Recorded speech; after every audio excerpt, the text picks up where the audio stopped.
Hey, this is Dr. Nick for the ECG Academy, and we're working on Section 4, and this is Chapter 1 having to do with ECG recording systems. How do we get that ECG on paper, and how do we get it to look its best? Electrodes have to be hooked up properly, and we're going to talk about the basics of electrode placement in this video. And what I did here is put together a little collage of different kinds of ECG machines. Well, some of the ECG machines you'll find in rolling carts that you'll see in a hospital. Here's another example of a rolling cart type of ECG machine.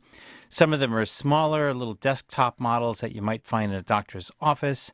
The desktop units come really small with a nice narrow strip that you can mount in a chart, or this kind of fancy one that'll give you a large thermal printout of the 12-lead ECG. And you got really tiny ones here with just a liquid crystal display. These others are ones you'll find in a hospital, like, for example, in a coronary care unit. Most of them have pressure waveforms on the screen as well. And here's an old-fashioned one with an old CRT-type display. But no matter what ECG machine you use, they basically are all doing the same thing, recording the electrical signals from the patient's skin. These are the electrical signals that the heart produces, and getting into interpreting them, first we want to see how they get on paper. So this is a kind of an ECG cable. Now what I'll do is show you some other cables that these are different ways of acquiring the ECG. You can see they are applied to the chest. Now this is the old-fashioned kind. These are like little suction cups. We used to use paste, which is a kind of a white cream that had a very low electrical resistance, so that we'd be able to pick up the electrical signal easily.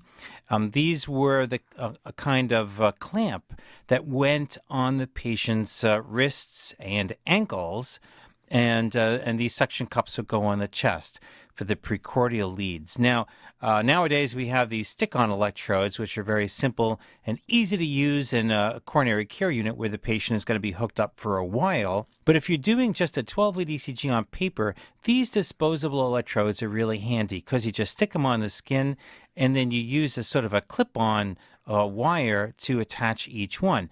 And we're going to show you in the next video exactly where these precordial leads go.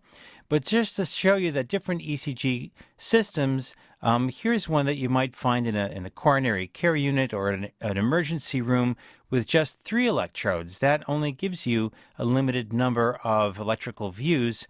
Here's one with 5 electrodes, a little bit better, and then here's a full-blown 10 electrode system, which would be used to acquire a 12-lead electrocardiogram. How do they get attached? Well, you have to think about the person that you're recording. And let's just say you're facing this person here, and that person has, kind of smile on his face because you're going to help him out by doing his ECG. So this is a good discussion for not only the ECG technicians, but nurses. How do we know where to put the ECG electrodes and which color goes where? Well, it's really important to remember this. White, black, green, red. Okay, well, how do you remember it? I always like to think of it this way. Imagine the person is sitting behind the wheel of a car, okay? Now, when he's sitting behind the wheel of a car, his right foot is going to be over the accelerator pedal. And think green, go, right? That's accelerator goes on the right leg. Now, his left foot will be over the brake pedal.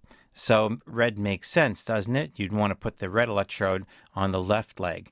Now, if he's driving a car in the United States, at least, the steering wheel is on this side of the car, and so his left arm is going to be sticking out the window, and it's going to get suntanned. Aha! That's how you remember that the black goes on the left arm, and then, of course, the white one goes on the right arm because this arm will not be suntanned. So that's a real quick, easy way to remember what leads go on what limb. And, of course, this is useful in the coronary care unit, but also on the ECG machines. They'll generally be color-coded, white, black, green, and red. Some of the old-fashioned systems may use yellow for the right arm. But anyway, in the next video, we're going to talk about the chest leads and where do those electrodes go exactly, because that's really important. If you don't put them on in the right spot, the ECG won't look right. So see you in the next video, and thanks for watching the ECG Academy.